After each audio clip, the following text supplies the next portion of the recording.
Welcome back to the deep dive. So today we're going to tackle something huge, retirement. We're kind of told it's this, golden prize at the end of the working life. An ultimate goal, right? Exactly. But what if that whole picture, everything you sort of assume about retirement is actually, well, based on a pretty recent idea, almost like a myth. A myth that unfortunately doesn't always lead to the best outcomes for a lot of people. Right. So our mission today is not just to question that standard retirement narrative, but to dig into this really powerful alternative concept. It's called Ikigai. It really could change how you think about your life, especially, the later stages. Absolutely. But first, let's talk about retirement itself. This idea of just stopping work for good. It feels ancient, doesn't it? Like it's always been the way. It does feel that way, but, if you look back through history, it's surprisingly new. Yeah. For most of human existence. People generally worked as long as they physically could, sometimes right up until their last days. There wasn't this expectation of a long period of just leisure. No decades-long vacation planned. Not really, no. It wasn't structured like that. So if it's not this ancient tradition, where did it actually, spring from? When did this idea of retirement start? That's a great question. The sources point to it really starting to bubble up in the late 1800s. Okay. Mostly with corporate pension plans, first in Europe, then the U.S. But it really got cemented, formalized in 1935. With Social Security. Exactly, with Social Security in the United States. Yeah. But here's the really mind-blowing part. Uh-huh. When Social Security was set up, the average life expectancy for Americans, Well, it was actually lower than the retirement age they set. wait, seriously? Yeah. Lower? Yeah, lower. So the system was designed basically knowing most people wouldn't even live long enough to collect much, if anything. That seems to be the implication. It fundamentally shifts how you think about its original purpose, doesn't it? It totally does. It wasn't this grand plan for decades of freedom then. Not really. It seems it was conceived more like a safety net, for the few who lived past working age and genuinely couldn't work anymore. Basic security. Okay, that makes more sense in context. But now you fast forward to today, we've got modern medicine, better lifestyles, people are living way longer, in their 80s, 90s sometimes. Right. So that traditional retirement model, maybe 15, 20, even 30 years, it often creates this gap. And the sources call it, the fantasy does not match the reality. And that mismatch, it leads to problems. Yeah. Unforeseen negative consequences. Boredom, sure, but also deeper things like a lack of purpose, even health issues. Okay, so if that traditional model is maybe flawed, especially now, we need something else, a different way to look at things. And that's exactly where Ikigai comes in. It's this Japanese concept. Often translated simply as your reason for being. Right. Exactly. And just that simple phrase already pushes back against the idea of just stopping everything meaningful. It's a whole different framework for thinking about your life, not just your career end date. Absolutely. And Ikigai offers this idea of continuous engagement, building a life that has purpose built into it, always. Now, many of you listening have probably seen that popular Venn diagram for Ikigai. Oh, yeah, the 4 circles. What you love, what you're good at. What the world needs, and what you can get paid for. Where they all overlap. It's a neat visualization. But the sources we're diving into today, especially the book Ikigai, The Japanese Secret to a Long and Happy Life, they go deeper. How so? They define it more broadly, like the happiness of always being busy. Not frantic busy, but purposefully engaged. And the reason we get up in the morning, that's powerful. It is. It's about finding that sense of satisfaction, happiness, and meaning in your everyday life. It's not just about your job title. And this connects directly to those long living communities, right? Like in Okinawa. Directly. Their whole philosophy challenges retirement head on. Their first rule for a long life. Let me guess. Don't retire. You got it. Stay active, don't retire. And their 10th rule, follow your Ikigai. Wow. So it's not just a nice self-help idea. It's like fundamental to their way of life. Deeply integrated. They just don't seem to have that concept of a hard stop at 65 or whatever. Okay, so this is really interesting for you listening right now. If retirement as we know it is maybe this relatively new invention, and one that doesn't quite fit with how long we live now, then it's worth asking, what are the downsides? What are the risks of that traditional path? And our sources lay out 4 pretty big ones. Yeah. 4 major pitfalls of just stopping work cold turkey. And importantly, how Ikigai offers a different, potentially better path. Let's break those down. What's the first risk? The first one, and honestly can be really tough for people, is the loss of purpose. Ah, okay. Think about it. Yeah. For decades, your work often gives you structure, right? Daily goals, deadlines, a reason to get up and engage, a sense of contributing, an identity even. Yeah, absolutely. And then suddenly, retirement hits, and all of that can just vanish. Poof. Leaving people feeling. Adrift. That's the word the sources use. Adrift. Asking themselves, okay, what do I do all day? What's the point?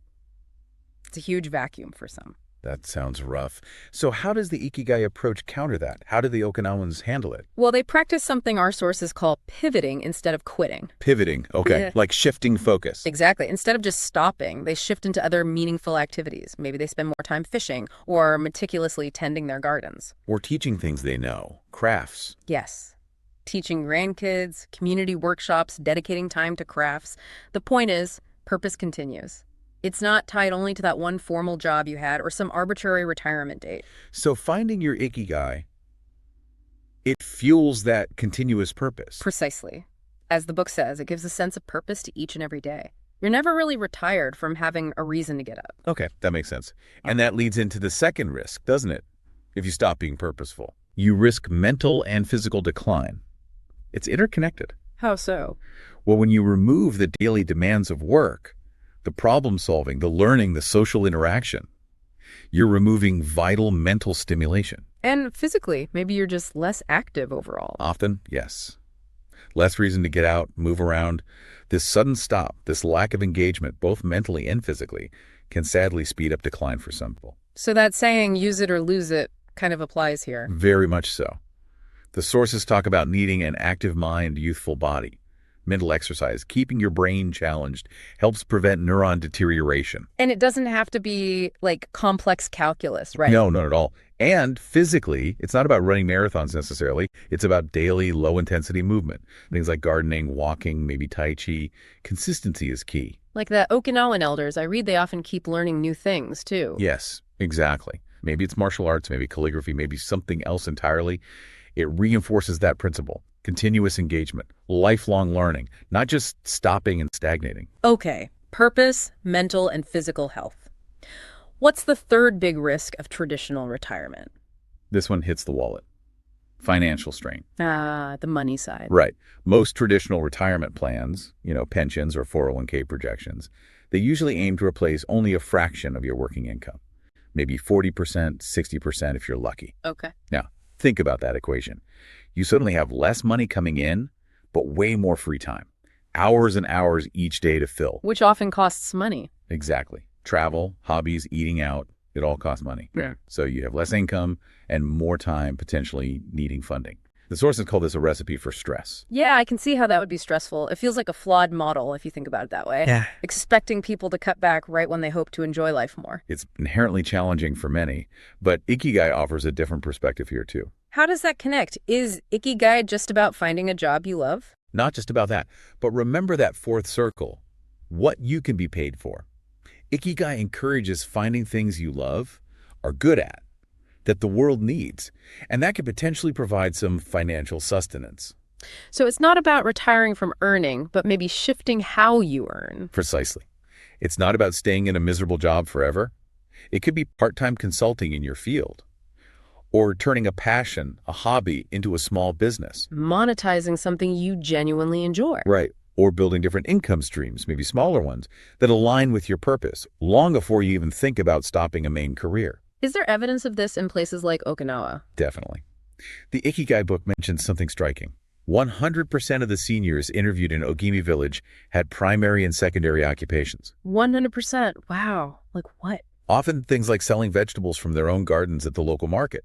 It's productive, it aligns with their lifestyle, it brings in some income, and keeps them engaged. It's continuous, purposeful activity. Okay, that's a powerful example. So I've got purpose, health, finances. What's the fourth risk? The fourth one is social isolation. And this one can creep up on you. How does retirement lead to that? Well, think about your workplace.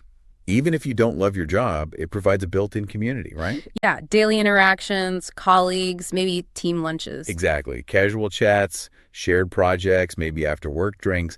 There's a certain level of camaraderie and just daily social contact. When traditional retirement cuts that off abruptly, Many people experience a real loss of daily social contact. That sudden void can be really isolating. You don't realize how much those little interactions matter until they're gone, I guess. It's easy to underestimate. But contrast that with the Okinawan approach. Yeah. They put a huge emphasis on staying embedded in community life. So retirement doesn't mean withdrawing. Quite the opposite. Yeah. It might mean more community involvement, teaching skills, joining clubs, volunteering, mentoring younger people, staying connected. And the Ikigai book talks about strong social ties being key, right? Yeah, absolutely crucial. They mentioned the concept of moai. Moai, what's that? They're like these lifelong, close-knit support groups. Friends who've known each other for decades. They provide emotional support, companionship, sometimes even financial help in tough times.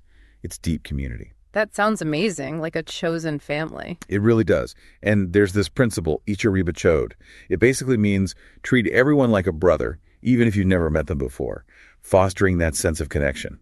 So nurturing friendships isn't just like a bonus for happiness. It's seen as essential for good health and a long, fulfilling life. It's part of the whole Ikigai picture. Okay, so tying all this together, this Ikigai way of life, it's not just tweaking retirement, it's a fundamental alternative. It really is. It suggests building a life based on seasons of focus and balance rather than this rigid cliff edge stop date at 65 or whenever. Meaning you blend purpose, enjoyment, work, rest throughout your whole life, not saving the good stuff for the end. Exactly. You integrate it all along the way, making purpose and meaning central to your daily life, not an afterthought for post-retirement. And I think this is a key point. It's not about just working forever in a job you despise. No, absolutely not. That's the opposite of Ikigai. It's about designing, crafting a life so rich in meaning, health, and connection that you would never want to retire from it. That's a powerful reframe, shifting from escaping from work to engaging with life. Completely. So for you listening, how can you start thinking about this? How do you apply it? Well, a good starting point is to genuinely ask yourself those 4 Ikigai questions. What do you truly love doing? What are you good at? What does the world actually need? And is there a way you could be paid, even a little, for something related to those? Yeah, just reflecting on those can be illuminating. Even if the answers don't immediately point to a new career, they can guide you towards more meaning. And beyond the big questions, it's about daily habits too, isn't it? Definitely. Building those small, consistent habits that support this kind of life. Like, commit to some form of physical activity every day. A walk, stretching, whatever works for you. Keep learning. Stay curious. Yes. Pick up a new skill, read widely, challenge your brain, and actively, consciously nurture your social connections. Call a friend, join a group, connect with your community. And maybe start thinking about income differently, designing streams that support your purpose, not just fund and escape. That's a great way to put it. It's a more holistic view. Which ties into those core principles mentioned in the sources, right? Yeah. The 7 principles of living Ikigai. Exactly. They really show how interconnected it all is. You've got live with purpose, obviously. Then keep moving, stay engaged. Eat light and nourish well, taking care of the body. Right. Cultivate positivity and gratitude. Build strong social bonds. We just talked about that. Embrace nature and flow, finding those activities where you lose track of time. And importantly, rest, recover, and adapt. It's not about burning out. It's about balance. Taken together, all those principles, they just don't fit the old retirement mold at all, do they? Not really. Mm-hmm. They paint a picture of a life lived fully, intentionally, continuously, not a life you just clock out from at the end. So as we wrap up this deep dive, maybe the final thought for you to consider, the real takeaway, is this. Stay active. Follow your Ikigai. And design a life you will never need to escape from.